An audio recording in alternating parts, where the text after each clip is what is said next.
Hey everyone, happy Wednesday to you. It's Alan Schimmel here for TechStrong Gang. We have a great gang show to talk about. We've got some interesting things going on as usual in the world with some interesting people to talk to them about. Following our kind of semi-new protocol, I'm not going to do big intros and tell everybody where you're from, but joining us today are regular gang members, Mitch Ashley, Chris Blask, Guy Courier, the Dean, Mike Vizard. But we do have one new member, and so she gets to be the star today. Kate Scarcella. Kate, welcome to TechStrong Gang. It's great to have you on here. Tell people a little bit about yourself. Yeah, so my name's Kate Scarcella. I've been a cybersecurity architect before cybersecurity was even a thing, before it was even popular. So did my master's thesis in information security. And I always tell people back in 2006, and there was only 4 people in my class. So definitely. And, so I've been doing this for a long time. Absolutely. And I do remember before it was cyber and there was not even a bachelor's in cybersecurity or an area of concentration. I remember Mitchell and I doing a survey at Still Secure maybe in 2003 or 4 about where did you come from that you're now working in InfoSec. And I think 66% of the people were network people. Network, help desk, sysadmins, network admins. They were just too stupid to say no when someone asked them, do you want to handle security? Anyway, welcome to TechStrong Gang, and I'm sure you're going to be a fine addition to our gang. Let's jump into it for today, guys. So our friendly neighborhood ICE officers, if that's not an oxymoron, have come out with something new to help them in their never-ending quest to throw out people who may or may not belong here. It's a new facial immigration recognition tool. Mike, what's this about? So, they're not commenting on it, but apparently they have revealed that ICE agents have this mobile Fortify smartphone app, which is real-time facial recognition that they're using to help them identify potential illegal immigrants. And on one hand, people are saying that it might help them maybe identify the right people, but other folks are saying facial recognition software is a little too shaky these days to be relied on. Guy, I know you've been kind of following the space a little bit. What is the state of facial recognition, and are we likely to see, somebody get deported who shouldn't be deported? Well, I think the state of facial recognition in general is pretty good, and it's getting better. For 2 reasons. One is the AI, which way predates all of this generative AI stuff. Computer vision is what it's called, is very well developed and getting better. The second reason is that there is more and more data for it to train on, but also for it to use and reference.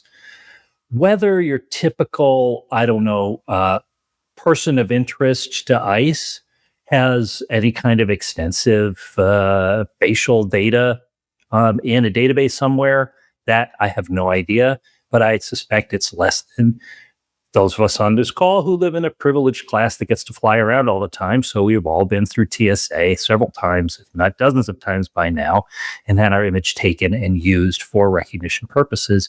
I should say pretty darned accurately. I don't know of any stories about inaccuracies in that for citizens and run-of-the-mill travelers, any problems with that.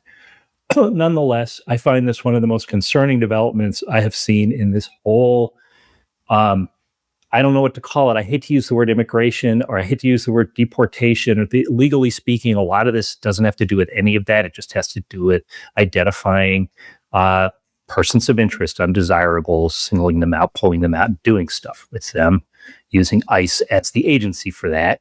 And the idea that, as we all know, an imperfect tool will be relied on as if it's perfect, because no matter how good this AI is at facial recognition now, it remains imperfect, even if it's more accurate than the human brain, which is highly doubtful. The human brain has evolved over 1 million years roughly to identify faces almost as one of its primary uses.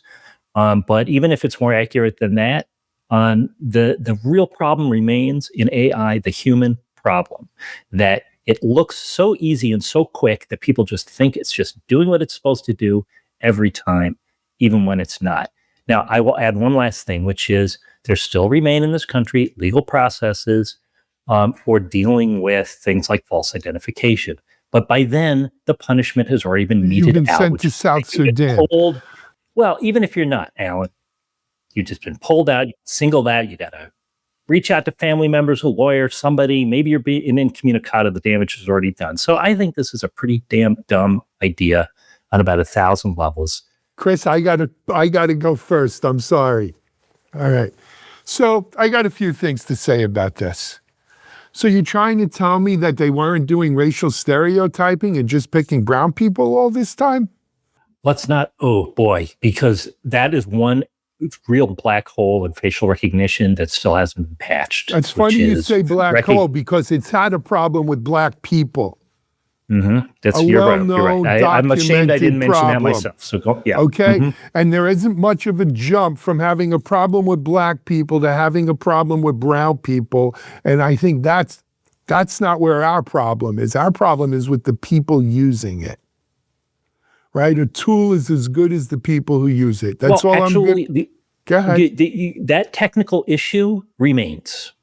It's horrible. It's based on 1,000 mistakes by the thousands of programmers putting this together over the last decade or so, and it remains. So that makes it just even worse. Yep.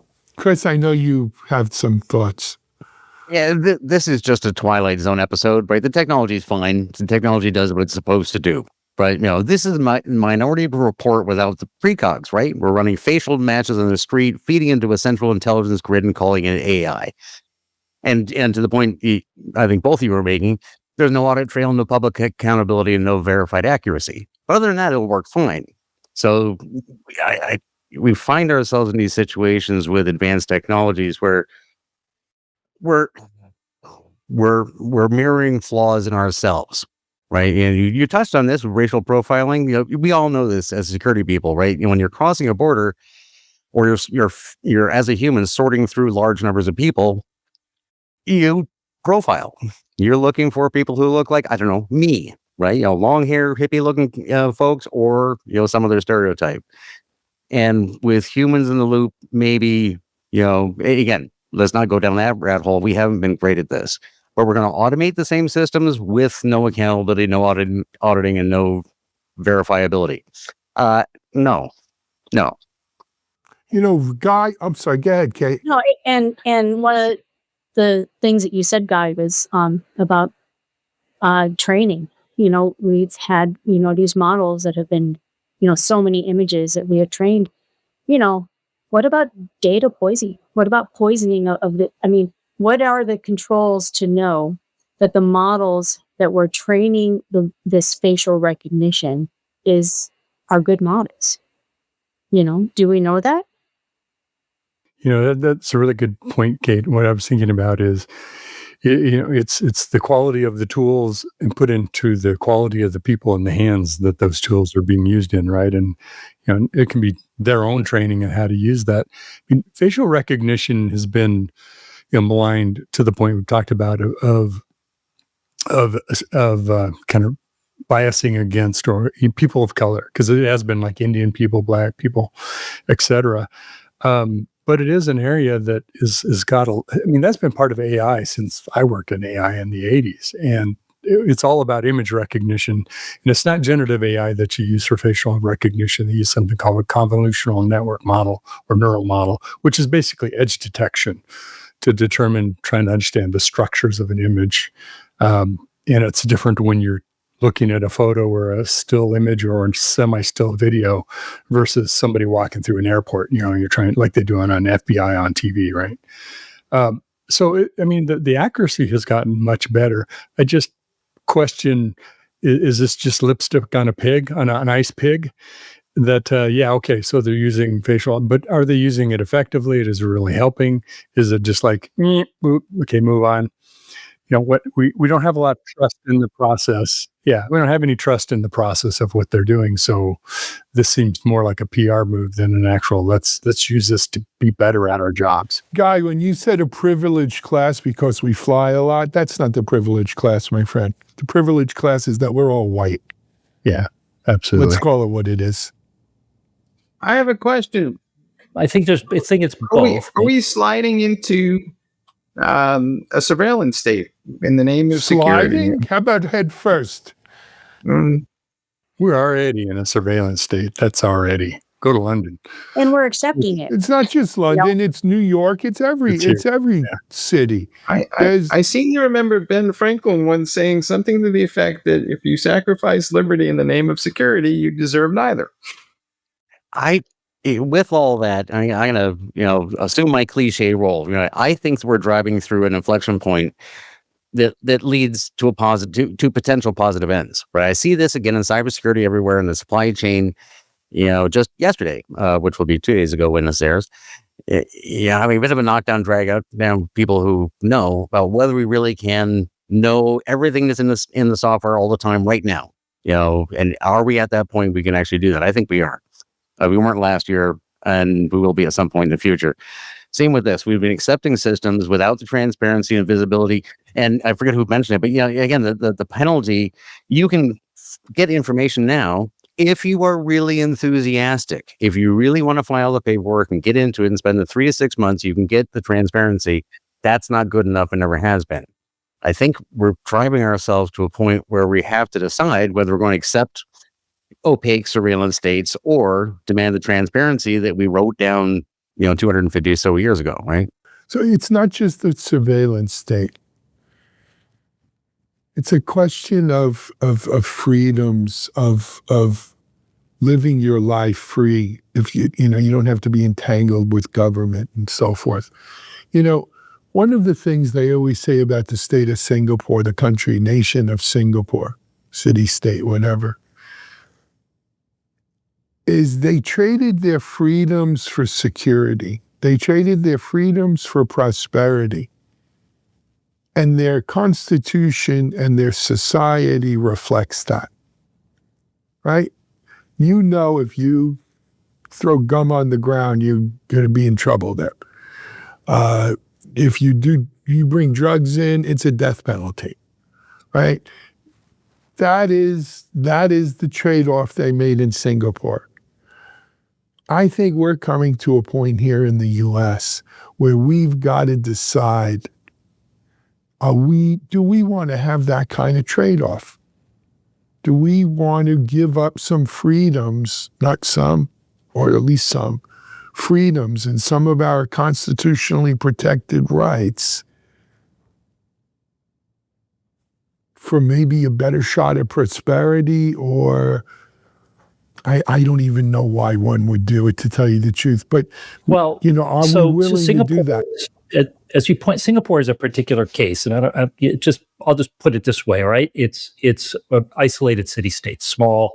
It's in a particular part of the world had particular security concerns of its own because it was a majority Chinese population in the middle of a lot of other populations. I mean, the Chinese population has been there for centuries, but it's a particular situation. I think I'm optimistic.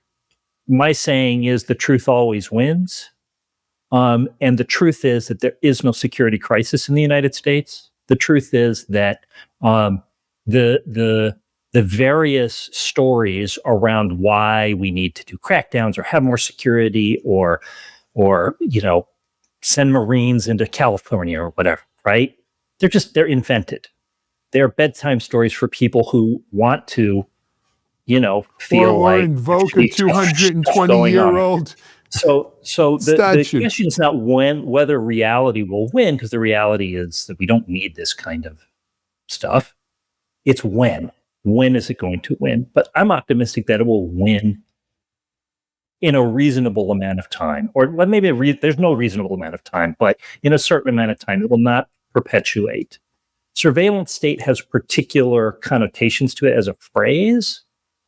We already are in a surveillance state, if you want to look at it one way, because It's just to go take a plane, you're going to be watched, for 1,000 yards on your way to the plane. Or in other ways, surveillance states are extremely hard to achieve right now because there's so much data, so much information available, but there are still human actors even behind or across next to the AI that is developing that need to actually do stuff in reaction to it. So I think that it's a dangerous point and we need to call this stuff out. But that does not necessarily mean we're on that slide. Well, I think it's a false dichotomy to say it's a choice of either or, right? I have been and continue to be an absolute believer in the fundamentals of this. This is, and I'll say it, as an American, it's America, it's Western democracy, it's open source, it's freedom of speech, it's the internet. It doesn't work because it's good and chewy and hippies like it. It works because it's more effective, more efficient, and it works. And the actual transparency that our country is founded on, and this whole internet was founded on, all this stuff was founded on, hasn't really been practical, and it hasn't kept up with the needs of the times. So it's not about whether cameras are going to be everywhere. They have always been going to be everywhere. Now they are. The question is, can you actually tell what other people, like governments who have control over you, that we cede voluntarily control over you, what they know about you, when they know it, and what they do with it? And in the case of this piece, the answer is no. This is not something a free government does, period. The whole system does not work. Could it be done in a way that was free and fair? Quite possibly. This isn't it. I agree. All right, let's leave this alone and let my blood pressure calm down here. Let's take a break here. We're going to come back and we'll talk about more. Deep fake regulation coming at you on Tech Strong Gang.